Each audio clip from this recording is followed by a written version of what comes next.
Hello everyone and welcome back to another video from Wake&Tech. In this video, I'm going to show you how to change your address on AliExpress. So let's get started right away. First of all, open up your web browser and then in the address bar type in aliexpress.com and press enter. You will now be taken into the official AliExpress website. If you haven't logged into your account already, click on the sign in button at the left side of the homepage and proceed forward with your credentials. Once you are logged in and taken into your account, if you wish to change your address, then click on the account icon at the top right corner and then click on Settings. From the Settings page, click on Shipping Address at the left side and you will be allowed to choose the address where your products are to be shipped. Click on the Country or Region drop-down menu and then choose your country or region. You can then enter your contact name as well as your phone number.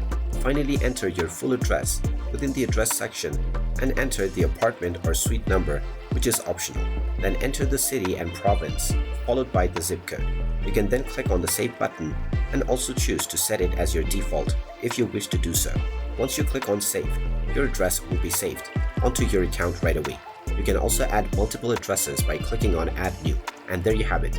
That is how easy it is to change your address on your AliExpress account. If you find this video helpful, make sure you hit that like button and subscribe to our channel if you haven't done so already. Also ring that notification bell to never miss another update from us. Thank you for watching and I will see you again in the next video.